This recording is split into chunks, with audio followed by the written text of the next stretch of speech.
Topic నేను మీ బ్రహ్మనాయుడు. మొత్తానికి AP రాజకీయాల్లో జనసేన కీలకం కాబోతోంది. జనసేన అధినేత కింగ్ మేకర్ అవబోతా ఉన్నారు. టీడీపీ జనసేన కూటమిలో జనసేన ఎన్ని స్థానాల్లో పోటీ చేస్తుంది అనే చర్చకి త్వరలోనే తెరపడనుంది. అయితే ఇప్పటికే జనసేన దాదాపు గెలిచేటువంటి స్థానాలు ఎన్ని స్థానాల్లో పోటీ చేయాలనేటువంటి పూర్తి స్థాయి నివేదికలు అయితే జనసేన అధినేత దగ్గర ఉన్నట్లయితే స్పష్టంగా తెలుస్తుంది. గత 2 నెలల నుంచి కూడా గతంలో ప్రజారాజ్యం ఎక్కడ పోటీ చేసింది, జనసేన పోటీ చేసినటువంటి స్థానాల్లో 10,000కు పైగా ఓట్లు వచ్చినటువంటి స్థానాలు ఏవి, కాపు సామాజిక వర్గం అత్యధికంగా ఉన్నటువంటి నియోజకవర్గాలు ఏవి, గతంలో ప్రజారాజ్యం గెలిచిన నియోజకవర్గాలు కాకుండా 30 నియోజకవర్గాలకు పైగా 1000 ఓట్ల తేడాతో ఓటమి చెందిన నియోజకవర్గాలు ఏవి, ప్రస్తుతం జనసేన బలపడినటువంటి నియోజకవర్గాలు ఏవి, జనసేన పార్టీ ఓటు బ్యాంకు పెరిగిన నియోజకవర్గాలు ఏవి, అంటే జనసేన సొంతంగా పోటీ చేస్తే వచ్చేటువంటి సీట్ల సంఖ్య ఎంత, అదేవిధంగా టీడీపీ జనసేన కూటమితో కలిసి వెళ్తే జనసేన ఇంకెన్ని స్థానాల్లో గెలిచే అవకాశాలు ఉంటాయనేటువంటి పూర్తి స్థాయి సమాచారాన్ని అయితే జనసేన అధినేత అయితే తెప్పించుకున్నట్లు స్పష్టంగా తెలుస్తూ ఉంది. అయితే జనసేన పార్టీ ఖచ్చితంగా 70 స్థానాల్లో పోటీ చేయాలనేటువంటి ఒక బలమైన లక్ష్యంతో ముందుకు వెళ్తున్నట్లు తెలుస్తోంది. ఎందుకంటే ఇటీవల కాలంలోనే జనసేన పార్టీ సంఖ్య తక్కువ స్థానాల్లో పోటీ చేస్తున్నటువంటి వార్తలు పెద్ద ఎత్తున బయటకు వస్తున్న తరుణంలో జన సైనికులు అయితే చాలా క్లియర్గా మాట్లాడుకున్న పరిస్థితి ఉంది. తెలుగుదేశం జనసేన కూటమిలో జనసేన పార్టీకి అత్యధిక స్థానాల్లో పోటీ చేస్తేనే జనసేన అధినేత ఏదైతే గౌరవప్రదమైన పొత్తు అన్నారో దానికి ఆయన అంగీకరించి ముందుకు వెళ్తున్నట్లు, లేకపోతే ఇది గౌరవప్రదమైన పొత్తు అయితే కాదు, గౌరవప్రదమైన పొత్తు అనేటువంటి ఒక అభిప్రాయానికి జన సైనికులు కూడా వచ్చారనేటువంటి ఒక పూర్తి స్థాయి నివేదిక అయితే అధినేత అయితే పరిశీలిస్తున్నట్టయితే తెలుస్తోంది మనకి. మొత్తానికి 40 నుంచి 50 స్థానాలు బలమైనటువంటి స్థానాల్లో జనసేన గెలిచే అవకాశాలు ఉన్నాయి. టీడీపీ జనసేన కూటమితో కలిసి ముందుకు వెళ్తే ఇంకొక 20 స్థానాల్లో జనసేన నెక్ టు నెక్ పోటీ ఇచ్చేటువంటి పరిస్థితులు అయితే పెద్ద ఎత్తున ఉన్నాయనేటువంటి ఒక నివేదికతోటి జనసేన పార్టీ అయితే 70 స్థానాల్లో పోటీకి అయితే సిద్ధమైన పరిస్థితి. ఒకవేళ గౌరవప్రదమైన పొత్తులతోటే టీడీపీ జనసేన కలిసి వెళ్తేనే జన సైనికులు ఓటు బ్యాంకుని తెలుగుదేశానికి వేయడానికైతే స్పష్టమైన అవకాశం ఉంటుంది. ఎందుకంటే ఎక్కడైతే టీడీపీ పోటీ చేసే స్థానాలు, లేకపోతే కేవలం జనసేన పోటీ చేసే స్థానాల్లో మాత్రమే జన సైనికులు వారి ఓట్లను వినియోగించుకునేటువంటి పరిస్థితులు అయితే ఉన్నట్లు కనపడతా ఉంది. ఈ చర్చ అంతా కూడా అటు సోషల్ మీడియాలో బహిరంగంగానే జన సైనికులు మాట్లాడుతూ ఉన్నారు. 10 సంవత్సరాల కాలంలో మా అధినేత పార్టీ పెట్టి ముందుకు వెళ్తున్న తరుణంలో ఆంధ్రప్రదేశ్ను వైసీపీ విముక్త ఆంధ్రప్రదేశ్గా మార్చాలనుకున్న తరుణంలో ఎలాంటి అవరోధాలు ఎదురైనప్పటికీ, ఎలాంటి నిందలు మోస్తున్నప్పటికీ కూడా ఆంధ్రప్రదేశ్ రాష్ట్రానికి సంబంధించి రాష్ట్ర అభివృద్ధి కోసం, రాష్ట్ర సంక్షేమమే ప్రధానమైనటువంటి ధ్యేయంగా అయితే జనసేన అధినేత ముందుకు వెళ్తున్నారు. దీన్ని దృష్టిలో పెట్టుకుని ఖచ్చితంగా తెలుగుదేశం కూడా జనసేనకి పోటీ చేసే కూటమిలో ఎక్కువ స్థానాలకు అవకాశాన్ని కల్పించే విధంగా వారు కూడా సహకరించాల్సినటువంటి పరిస్థితి ఉంది. ఒకవేళ అలా కనుక సహకరించిన వేళ తెలుగుదేశం పోటీ చేసే స్థానాల్లో జనసేన ఓటు బ్యాంక్ అయితే ఖచ్చితంగా బదిలీ అవ్వదు అనేటువంటి స్పష్టమైన నివేదిక అయితే జనసేన అధినేత దగ్గర ఉన్నట్టు తెలుస్తోంది.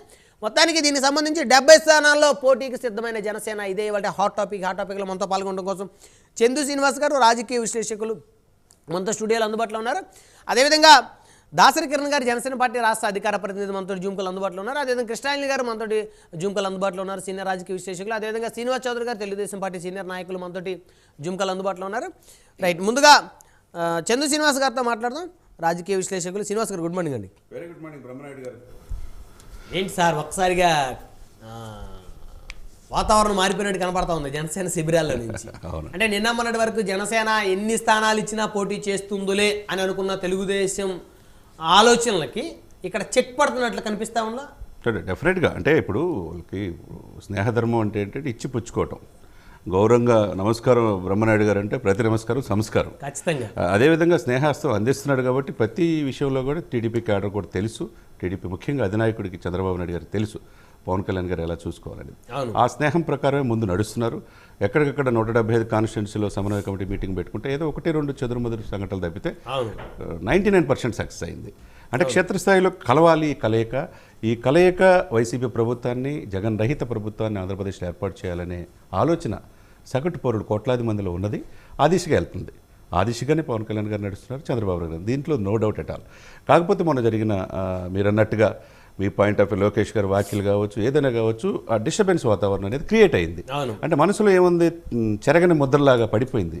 అంటే ఎన్నాళ్ళు పల్లకీలు మోయాల్సిందేనా, 2014లో చంద్రబాబు నాయుడు గారి అనుభవం ఉన్న వ్యక్తి అని చెప్పి అన్కండిషనల్గా సపోర్ట్ చేసి ముఖ్యమంత్రి అవడానికి సహకరించారు కదా, ఇంకా జీవితాంతం అలానే మోయాలనే ఆలోచన సగటు మనిషిలో ఉన్నది. క్యాడర్తో పాటు సప్రెస్డ్ గ్రూప్స్ అణగారిన వర్గాల్లో ఉన్నది. ఎప్పుడు వీళ్ళైనా కొద్దిగా మార్పు కావాలి కదా, కొద్ది అవకాశం కదా ఇవ్వాలనేది.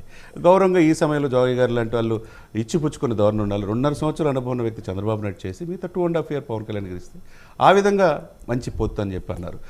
బొమ్మనాయుడు గారు మనం కూడా చూస్తూ ఉన్నాం, మీరు చాలా డిస్కషన్స్లో గౌరవప్రదంగా ఉండాలంటే 60 నుంచి 70 స్థానాలంటే చాలామంది విమర్శించిన వాళ్ళు కూడా ఉన్నారు.